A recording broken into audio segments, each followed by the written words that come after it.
Oh, hello. I'm aged 60. I have had ME, chronic fatigue syndrome, for 20 years, although it feels actually a lot longer than that. Prior to having ME, I had 2 years of clinical depression, so that's probably, in my mind, it's all lumped together, but it is actually 20 years because I recovered, well, seemed to recover. I'm not quite so sure from the clinical depression. I do, and I had energy for a year, full of energy, mentally and physically, and then I started getting infections, and then I went downhill. During the 20 years, I've had 60, that's 60 infections. Can't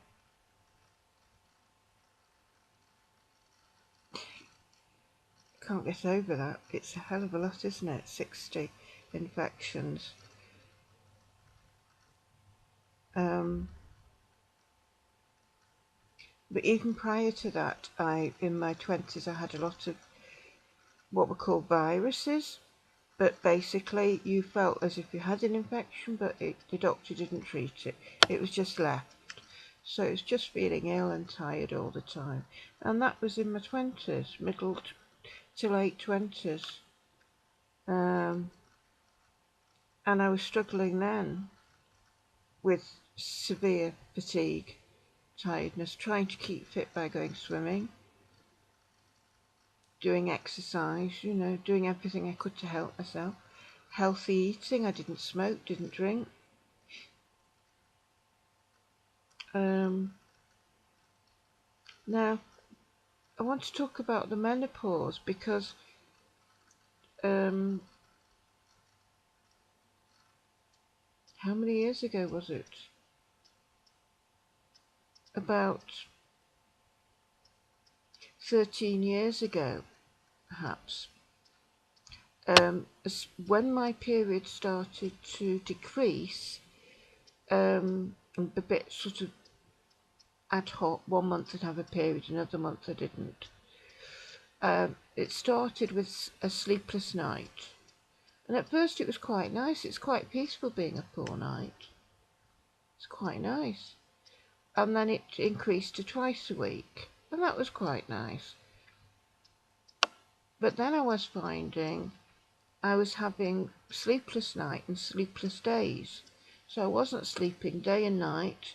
First it was for 24 hours, then it was for 48 hours. And the worst was 3 days without any sleep. And day or night, couldn't sleep, but I was exhausted. And as my periods were coming to an end, that's when the sleeping problems got worse and worse and worse, and the insomnia. When my periods actually stopped, then I started waking up hourly, literally hourly in the night, every hour. It was fitful waking all night, every hour. Then it suddenly changed to waking up every 2 hours. I went on the internet and discovered there was a site called Waking Up Every 2 Hours. And so I'm not the only person on the planet I know that's waking up every 2 hours, as I was then. Then I was fitful waking every 1.5 hours, and it was chopping and changing. I can't tell you how ill it just worsened everything. And then as I settled into having no periods, completely stopping everything, and it'd gone on for a while, for months and months, then I couldn't sleep at night. Simply could not sleep at night. And the only time I could sleep was in the day. So I have in the past worked nights, so the way I thought the best psychological way of approaching this is just treat my life as if I'm sort of working nights. Just have that psychological attitude as if I was working, that I sleep in the day and I'm up in the night. But it is weird because firstly in the winter you don't see daylight. You don't see daylight when you're going to bed. Well, hardly. You're going to bed at dawn, right? Hardly, and then you're waking up later. I was also having problems with not sleeping all night and then not being able to sleep in the day, as I said previously. So you've got complete nights and days without insomnia, becoming more and more regular. And then if I did sleep, it would only be at night. The way things are, I do once in a blue moon. What seems to happen is I can sleep. I can sleep at night, and it's ad hoc. It comes out of the blue, and it lasts between 3 and 6 weeks. And there seems to be no reason for it. That suddenly I am able to sleep at night. I'm not getting a full night's sleep, no, but I am able to get some sleep at night. Now, it depends on how much sleep I can get at night. Sometimes it might be 5 hours, which is pretty good. Sometimes it might be 2 hours. Last night, I can't remember yesterday what sleep I got. I get so confused.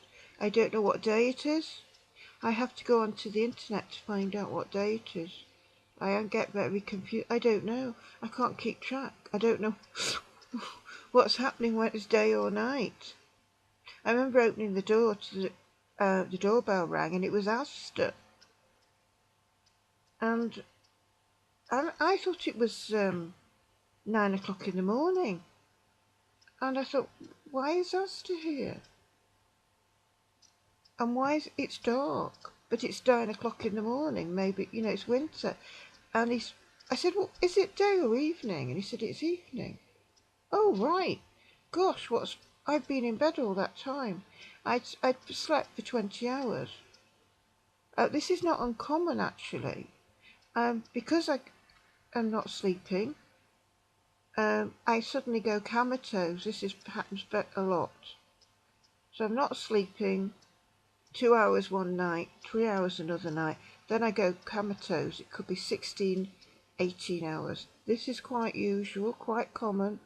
The longest I've slept in one go is 20 hours. That sort of rarely happens. But it's not uncommon, quite regularly, to sleep for 16, 18 hours.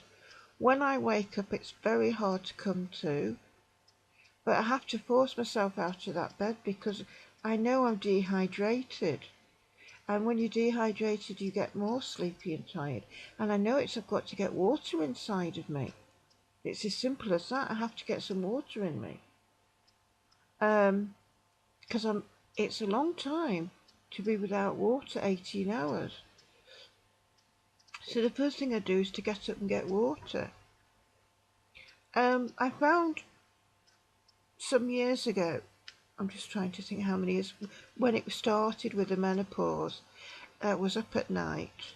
When the novelty of being awake at night wore off, I was, of course, getting in infections, being in a lot of pain and all sorts of problems. Dental infections, repetitive, lots of pain, abscesses galore. And I was feeling very, very down, and I suddenly felt the need to cuddle something. I just wanted to cuddle something, and I don't know why. So I decided, some women might decide to get a man, but I didn't. Didn't occur to me at all. I thought, wouldn't it be nice to get a guinea pig? Because I used to have a guinea pig in my 20s, and I thought maybe it'd be nice to have a little guinea pig to cuddle. So I got myself a guinea pig from Pets at Home. No, my first guinea pig was from another pet shop.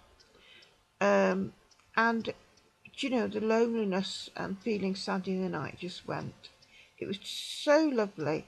Had this guinea pig. Then he passed away after a year. And then I went to Pets at Home and I actually got another guinea pig, and he lived for 5 years. And then I got another one, my latest, Petunia. She's 17 months old, and it is wonderful company. She's very squeaky, my guinea pig. She's up in the night, she's running about, she's sitting there looking at me. I give a cucumber. You know, it's 2:10 in the morning, but she'll have a piece of cucumber. I can't, I don't take her out of the cage often because I can't cope with her, because she moves so fast and I'm so tired and I can't keep up with her. So she has a very large cage, so I constantly putting my hand in the cage, stroking her. So she's getting lots of physical contact with me, stroking, and I talk to her, and that is quite sufficient for a guinea pig. They don't necessarily have to be picked up and cuddled. Often they don't want to be picked up, they're quite happy in the cage, but they love it when you stroke them. They love being stroked, and they love it when you talk to them and stroke them. And she knows I'm up and about day and night. She can hear me. She hears the fridge going. I'm making a cup of tea. I come in, you know, I stroke her on the nose, sit down, and she has been a godsend. Having a guinea pig, I would really recommend it. If you're on your own and you've got something like this to contend with, and you've got just all the pain and discomfort and horrible symptoms and things, it is nice company. It's just life. I think it's about life. Of course, she's always pleased to see me. She goes to bed about 6 a.m. and she kind of sleeps till about 4 in the afternoon. But she's up and down a little bit in the day going. She gets up and has a drink of water, has a wee-wee, has something to eat and goes back to bed again. But it's that company. I can see her, you know, she's lying there with her eyes open, because I sleep with the eyes open quite often, she does. And it's wonderful company. It's really helped me. I struggle with fevers. You know, you could say it's called hot flushes, but it seems to be a constant, continuous hot flush all night long. It's all night long. So it's not like it's coming and going. I think when my periods first stopped, it did seem to be coming and going. But it seems so often that I'm just in a permanent fever all night long. And it's terrible because the fan is going. Of course, then it's over. Then I get cold, I switch it off. Then I'm boiling hot, switch it on. It's on and off all night long. The top half of my body is boiling hot. The head, the chest, my bottom, you could fry an egg on my bottom. It's so hot. Burning hot, burning hot. My thighs are burning hot. But my knees and my legs and my feet are freezing cold. So I have a hot water bottle for my feet because they're like icicles. For the face, I have a fan going. I mean, I can see the funny side of this because it is, but it's, as I'm sure you can imagine, it's very, very unpleasant. It's very unpleasant because I can't settle. I can't settle because I'm in a fever, and it is a fever. It is boiling, boiling hot. It's not like a normal. It's not like being hot on a summer's day. This is like your temperature shot up to 103. It's very, very nasty, and it makes me feel quite ill, and I'm already feeling ill. And it just seems that this is what's making things terribly, terribly hard for me for the last number of years since the menopause. I have deteriorated my condition, and I think it's simply to do with lack of sleep. My sleep is chaotic, totally, completely chaotic. I find when the sleep's very bad, I'm not getting it. I do feel very depressed, and I feel like I just don't want to live. And the reason why I don't want to live is because I'm just feeling so ill. It's not that I don't enjoy life, it's I'm feeling too ill. It's like I'm feeling too ill. But when I get a good, if I get a good sleep, and it might be that it's also the quality of the sleep. If I have a good sleep for a few hours, I can wake up and I feel buoyant, optimistic, cheerful. I'm suddenly looking on the bright side. And so it's rather, the fact that a lack of sleep can cause me to feel so depressed that I'm thinking, you just don't want to go on. I mean, you have this illness anyway. You've got all the headaches, you've got the muscle pains, you've got the tummy upsets, you've got the nausea, I've got the dizziness, got the queasiness, I've got like sensitivity, I'm sensitive to noise, I'm sensitive to sound, I've got balance problems, um, and I've assessed my symptoms online over the years, as you do, to find out what category I'm in terms of the severity of my symptoms. And it seems to be always the 10%. I'm in the 10%. I actually need 16 hours a day in bed. There's no doubt about it. I'm in a blacked out room. It's silent. There's no way I could be on the internet or anything. I have to be in that blacked out room. It's very hard blacking out my room because I've got so much cardboard and things trying to keep all the light out. So it's totally black. Because I can't bear any light and noise as well. So it's the best place for me to be, lying flat in a blacked out room. And ideally, to be there 16 hours a day is the best place for me to be. It does mean if I'm in that blacked out room for 16 hours, then when I get up, it means I actually cope better with the little things that I can do. So I divide things up very small. So one day I might clean the toilet, another day I will use a Beck's Bissell to sort of sweep the floor because a Hoover vacuum cleaner is too strenuous. Another day I will clean the guinea pig's cage. Another day I will mop the kitchen floor. So I'm dividing things up as and when I can do it. It's all very small because this is the best way I've learnt over 20 years of managing, is to keep everything small. It's the same with the mental aspect, keeping everything small. I can only really strictly be on the internet for about 15-20 minutes, and then it's too much for me. I have to ideally stop. It's very frustrating. 3 years ago I started designing online as a hobby, and I have a shop online selling my designs. But it's frustrating because I have so many ideas of things I want to do, but I haven't got the physical or mental strength to do it. But I am creating designs as and when, ad hoc, day or night, and for short different periods of time. I can create a design and put it up for sale, and my sales are small, but they do sell. Some of them they are selling. You know, I mean, I'd never thought 5 years ago that I would be doing anything like this. It would seem inconceivable and impossible. But this is one good thing about the internet, is you can do things online and stop when you feel wiped out, and then go back and complete it later on. And it has been a nice hobby for me. It's very, very satisfying.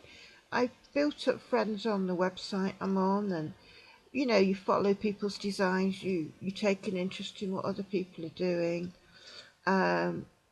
They follow you, you follow them, and it's a very nice hobby for me, very satisfying. And I suddenly realised at the age of 60 I have an artistic ability to design. I can't really draw, I can't really paint very well, but I'm able to dabble and experiment and create really, really nice designs that even amaze me. And I'm just learning a new skill, practicing, as and when I can, day and night. And meanwhile, day and night, I'm taking off the dressing gown, putting on my dressing gown. I sort of have thin layers to try and cope. Temperature, I have central heating. I have that on all the year round because I need it all the year round, despite the fact that I get fevers. Because what I've noticed is that the temperature can get quite low in my home and I'm still burning hot. And when I have a temperature gauge in each room, and it's quite a shock because it can get to say 67 and I'm still hot. But common sense says, really, I need the room warmer than that, because this is not going to help my symptoms, because I know if I'm warm and comfortable, it helps overall with the symptoms. And so it's to actually keep the temperature low because of the fevers is what I've learnt is not a good idea. What I found it's better is to try and keep the room temperature normal to say 72, 73, 75 even. And then if have a fan on. When you do that, the fan is distributing warm air, so it's comfortable. The trouble with lowering your heating is the room gets cold, you get burning hot, you put on the fan, and the fan is circulating freezing cold air. So I've learnt to keep the room warm, so when I switch the fan on, what's circulating is air that's slightly warm, but it's comfortable. I would describe it like a summer breeze, when it's nice and pleasant. You don't want an icy cold breeze because then you're shivering and feeling uncomfortable. But to get a nice breeze, not icy cold, because then you start with a headache. I mean, I can see the funny side of this, but this is how hard it's been, and it's very hard having this ME now with the menopause and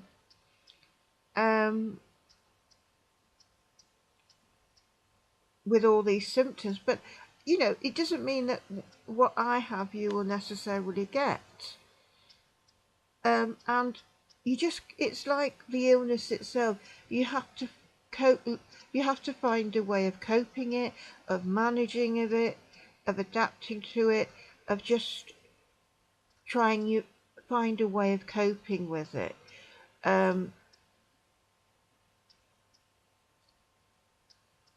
um, and I don't know how long this is going to go on for. I don't know when it stops. You say I don't know how much of it is to do with the illness that's exacerbating the menopausal I'm postmenopausal now. I'm not, I'm not premenopausal.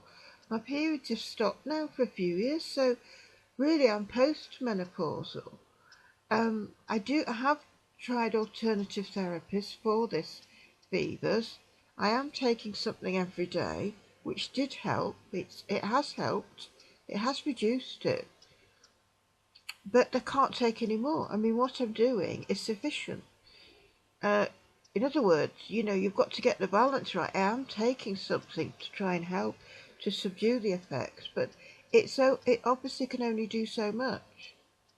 And it could be that it's part of the whole ME thing that exacerbates the symptoms of menopause. I don't know how much research has been done into ME and the menopause. It would be very interesting. I think I once did try and research it, and I couldn't really find much information about it. But I just thought I'd share this with you because I thought it might be helpful, because if you're going through it, like what I'm going through, I think it's quite reassuring that you think, well, there's other people going through this, and and that sort of normalises it, doesn't it, a bit? You sort of think, well, this is, there's other people going through this, the same sort of thing. And I do feel at the moment that I'm going to go back to not being able to sleep at night. Because I didn't sleep last night. I went to bed at 8 o'clock this evening, slept for an hour and a half, and I woke up and I felt actually I had had a good sleep. And then of course you're eating at funny times. So I had an omelette at 1 a.m. You see, I was hungry, but you see, if you're not eating in the day, you have to eat at night. That's another thing. So I'm eating at different times. So the times when I eat are constantly changing. This can upset the tummy. So I'm having to take stuff for that.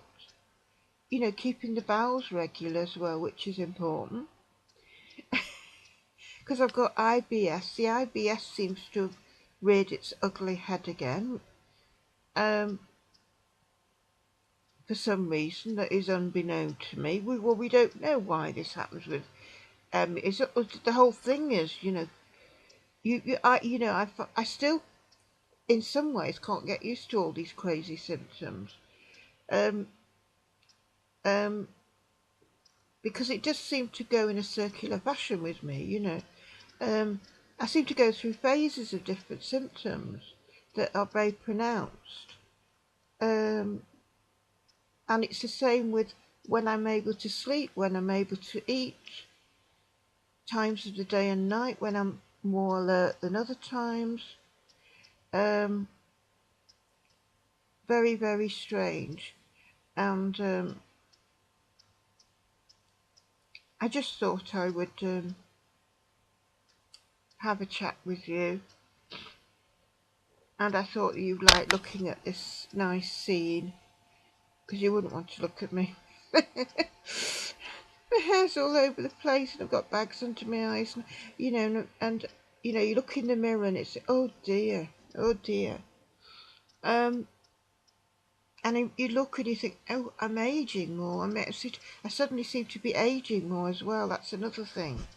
And I think possibly it's this sleep thing, not getting the sleep that I'm needing, being sleep deprived. And I do seem to, you know, when I'm looking at my face, I seem to have aged more. Since the menopause, I suddenly seem to be, everything's dropping. My breasts have dropped.